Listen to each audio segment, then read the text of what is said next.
Assalamualaikum warahmatullahi wabarakatuh. Kami dari kelompok 11 mata kuliah ekonomi makro dengan dosen pengampu Ibu Rusnawati SEMM. Kami akan mempresentasikan materi tentang neraca pembayaran, valuta asing, dan pertumbuhan ekonomi terbuka. Dengan anggota kelompok, yang pertama Adi Dwi Saputra, yang kedua Muhammad Salim Maulana, yang ketiga Ika Syahnur, dan yang terakhir adalah Irwana. Topik pembahasan adalah membahas neraca keuangan dalam perdagangan luar negeri serta penentuan kurs valuta asing dengan berbagai permasalahan dalam perekonomian terbuka. Baik, saya selaku pemateri pertama atas nama Ika Syahnur akan membacakan materinya. Neraca pembayaran. Neraca pembayaran adalah suatu catatan aliran keuangan yang menunjukkan nilai transaksi perdagangan dan aliran dana yang dilakukan di antara suatu negara dengan negara lain dan dalam suatu tahun tertentu. Neraca pembayaran terbagi atas neraca berjalan dan neraca modal. Neraca berjalan terdiri dari ekspor dan impor barang. Ada dalam neraca perdagangan. Ekspor dan impor barang jasa adalah transaksi yang meliputi biaya pengangkutan dan asuransi dari barang yang diekspor dan atau diimpor, perbelanjaan wisatawan dan pendapatan investasi yang meliputi keuntungan bunga atas modal yang diinvestasikan dan dividen. Disebut juga neraca jasa jika nilainya positif, maka penjualan jasa ke luar negeri, jasa pihak luar negeri yang dibeli di dalam negara lain. Pembayaran pindahan neto ke luar negeri adalah meliputi pembayaran pindahan yang dilakukan oleh pihak pemerintah maupun swasta. Transaksi ini meliputi pembayaran di mana penerimaan tidak perlu membayar dan bentuk uang atau jasa. Neraca modal meliputi dua golongan.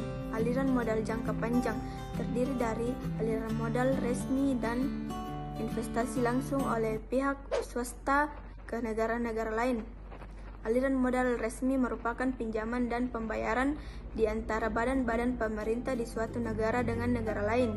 Sedangkan investasi langsung swasta adalah penanaman modal langsung. Perbedaan antara modal jangka panjang yang diterima dan dibayarkan ke luar negeri adalah neraca modal jangka panjang dan jika nilainya positif, aliran masuk modal di luar negeri, aliran keluar swasta dibayarkan ke luar negeri. Aliran modal swasta adalah aliran modal dalam bentuk tabungan atau investasi keuangan yang dapat dengan cepat ditukarkan kembali kepada valuta asal atau lainnya. Disebut juga hot money karena biasa diinvestasikan pada pasar uang atau pasar modal untuk memperoleh keuntungan investasi. Assalamualaikum warahmatullahi wabarakatuh. Perkenalkan, nama saya Muhammad Salim Maulana, NIM 90200265, akan melanjutkan materi. Materi selanjutnya adalah keseimbangan neraca pembayaran. Aliran uang per modal keluar negeri sama dengan aliran uang per modal yang masuk dari luar negeri. Kemudian keseimbangan dilakukan dengan merubah cadangan valuta asing sama dengan cadangan devisa. Materi selanjutnya adalah kurs valuta asing.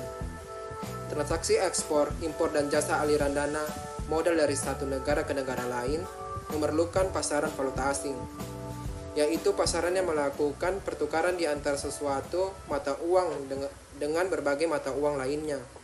Untuk melakukan pertukaran atau jual beli tersebut dibutuhkan kurs valuta asing. Dua sistem yang digunakan adalah kurs tetap dan kurs bebas. Kemudian apa itu kurs tetap? Kurs tetap merupakan pemerintah akan menentukan nilai pertukaran di antara mata uang domestik dengan mata uang asing.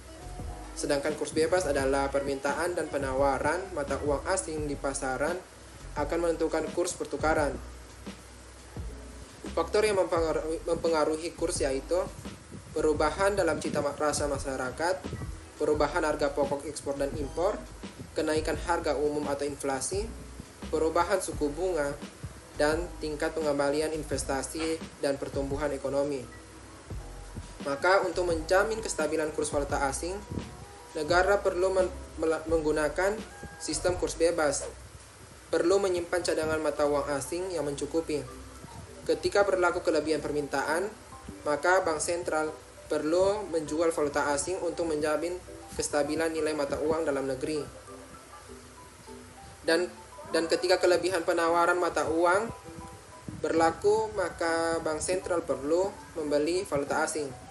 Materi selanjutnya adalah pertumbuhan ekonomi. Pertumbuhan ekonomi merupakan kenaikan PDB atau Produk Domestik Bruto atau PNB, Produk Nasional Bruto Real.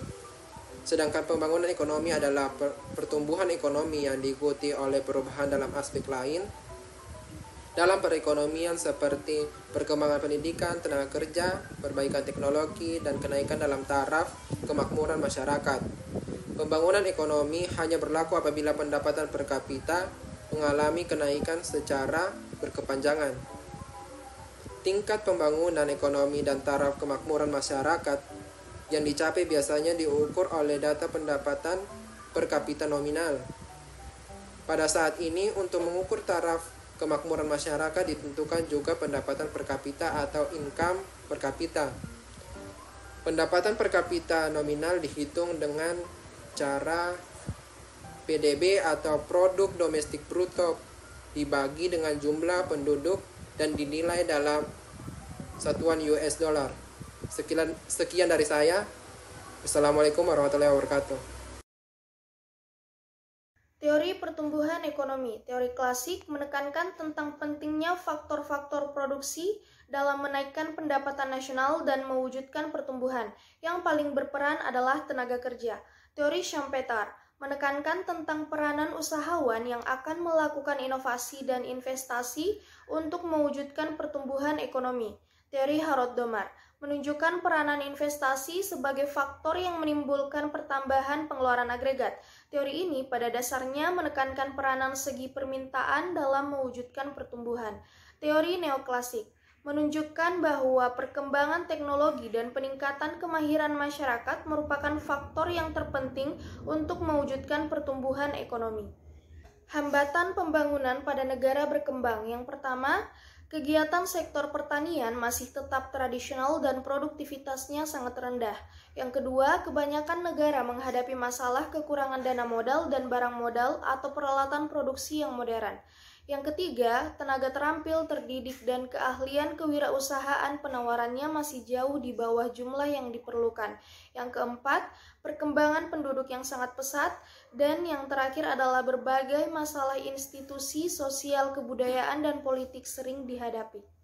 Kebijakan pemerintah mempercepat pertumbuhan ekonomi. Yang pertama, diversifikasi kegiatan ekonomi. Diversifikasi adalah usaha penganekaragaman produk atau bidang usaha yang dilakukan suatu perusahaan atau investor untuk memaksimalkan keuntungan sehingga arus kas perusahaan dapat lebih stabil. Ini dilakukan perusahaan untuk mengatasi krisis ekonomi. Yang kedua, mengembangkan infrastruktur. Yang ketiga, meningkatkan tabungan dan investasi. Yang keempat, meningkatkan taraf pendidikan. Yang kelima, mengembangkan institusi yang menggalakkan pembangunan. Yang keenam, merumuskan dan melaksanakan perencanaan ekonomi. Yang ketujuh, menaikkan suku bunga karena inflasi tinggi adalah bertujuan untuk mengurangi jumlah uang beredar di masyarakat. Dan uang beredar di masyarakat harus bisa dikolek oleh perbankan dengan jalan memberikan suku bunga simpanan yang menarik atau menaikkan suku bunga dari biasanya.